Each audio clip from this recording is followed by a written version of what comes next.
a review on Shay Blue. This is a fragrance company, so they have perfumes. They literally are called the Boutique Perfumery, and they have travel size and they do have full size. And I just wanted to share some of the information of each one. I will hopefully have timestamps of each one of the fragrances that I'm reviewing today, but I wanted to go through that they are a what they call a gender blend, which means that they're like gender neutral scents. It's kind of like unisex, so anybody could basically use either any of these scents. They have skin match technology that are coral safe, vegan, microplastic free, palm oil free, cruelty free, and pro ocean. So they are certified by PETA and are clean from parabens, phthalates, and synthetics. And their ingredients are carefully selected and raw materials, and they've been vegan since 2012. So I thought that, you know, if you're looking into the brand, you would want to know those details.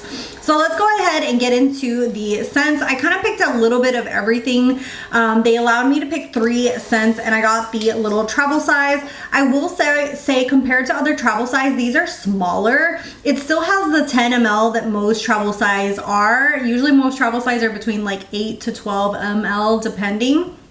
But these are 10, and the bottles are like way smaller. Usually most of my travel sizes are about this tall, so they're a little bit thinner and longer, and these are a little bit shorter and like thicker, just to tell you guys, because when I saw the boxes I was like, oh my god, they're so tiny.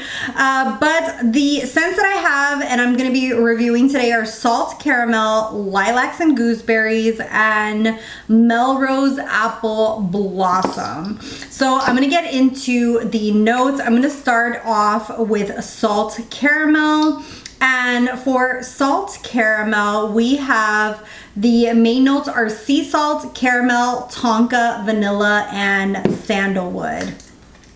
So I wanted to grab one that was at least kind of gourmandish to see how it smelled, and I can tell you, like, this is just like such a unisex smell. You can definitely tell that this one's like unisex. All of their scents are supposed to be, but I do want to tell you guys, like, if I feel it is like a little bit more feminine or masculine, but this one I do feel like anybody could wear. And it literally smells like that. Like, it smells like caramel.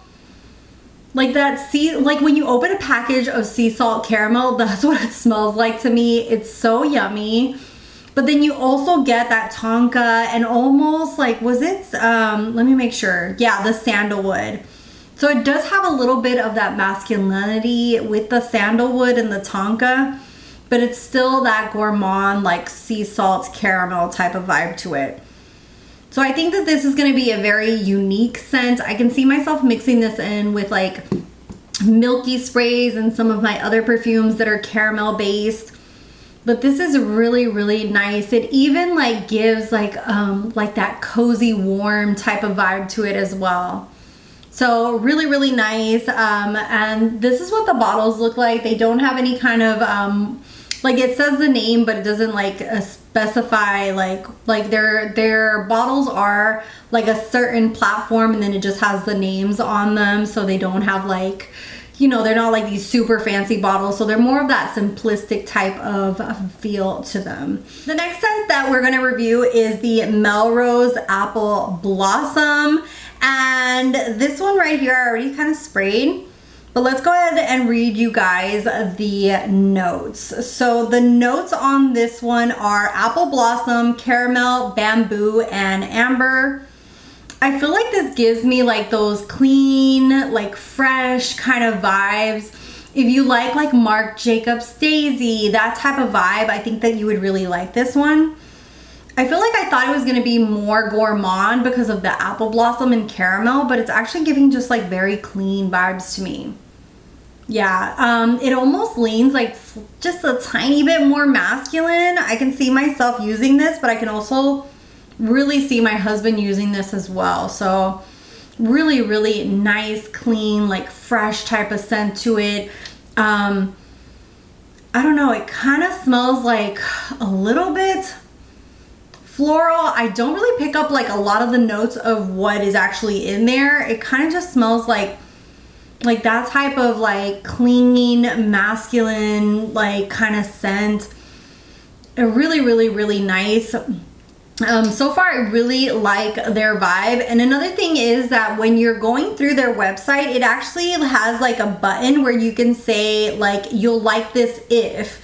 And what it does is it tells you like other perfumes that this one is like similar to. So for example, let's find the Melrose Apple Blossom. It's described as like, it says that it's soft hints of dancing blossoms, give floral.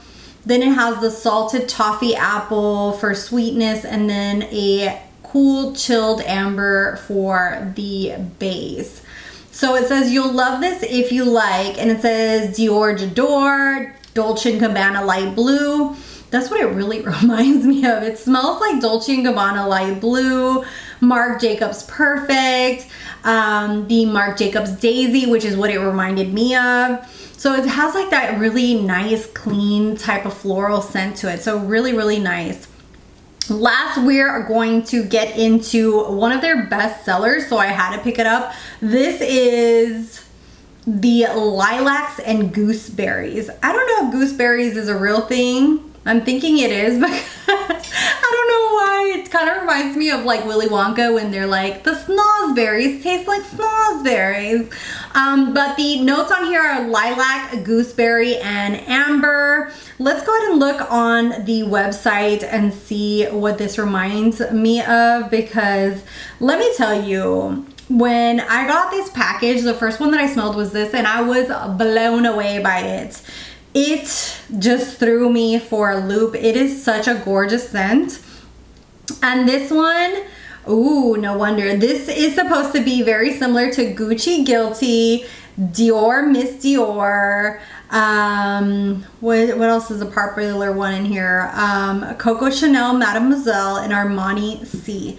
And let me tell you, if you like a perfume that projects, you love yourself a fruity floral, this one right here. And you like lilacs, okay? Because if you don't like lilacs, you're probably not gonna like this. But if you like a good fruity floral feminine type of vibe, I feel like this one is for you. I know that they are gender neutral, but I feel like this one here definitely is more on the feminine side. Oh my God, just spectacular. Give me 10 of them. This, and when I wore this, it just projects, it just like radiates. This is gorgeous, fruity, floral in your face. Love this. I can't speak as much to these two projecting. I feel like out of these two, Salt Caramel is more, it doesn't project as much. When I wore it, I felt like I really had to get in my shirt and be like, does it smell? And then Melrose Apple Bottom is also like more on the softer side. But out of the three, this one, the Lilacs and Gooseberries, really projects. It's just a gorgeous fruity floral. The Salt and Caramel is a really nice gourmand. And this one's a like nice clean floral, almost leaning a little bit masculine. But I feel like all three of these are very unisex depending on your preferences. And I feel like any perfume could be unisex. Like you can buy whatever the hell you want and wear whatever you want. So I think it's really cool of them to label everything just like gender neutral, because that way you can just go based on the notes and go on what you want to smell like. But really cool brand. I do see myself picking up more of these. Like I said, this bottle is a lot thicker, so it doesn't, like, I have a little stand that fits travel size ones, and these do not fit. So that's just a forewarning that you might have to find like a somewhere to put these. But I do feel like they're big enough where they stand by themselves, so that is nice as well. And like I said, the spray on here is incredible. Like I don't know who manufactures these. I don't know what they're called. I'll put the name across here. Atomizers, I want to say is how you pronounce it. But they are really, really phenomenal. So that is my thoughts on those. Let me know if you guys have tried those. I will also have shorts and reels available on each one of the scents separately, but really, really love the quality of their sprays. And I am a girly who loves a good travel size perfume or like mini bottles. That is my go-to. Lately, I don't really purchase like high-end, really expensive perfumes. Like these, the full size is around like $90, which I feel like most perfumes now are like very pricey like that. So I really prefer a travel size. It's like I have a ton of scents, but at the same time, like I don't break the bank. So let me know your thoughts. Have you tried this brand? What is your favorite scent? Which scent should I try next from them? I'd love to hear your thoughts down below. Thank you guys so much for watching, for subscribing. If you're not subscribed, hit that little button. It's free. You get to choose which videos you want to watch. I also have socials down below, and I'll see you guys in the next one. Bye guys.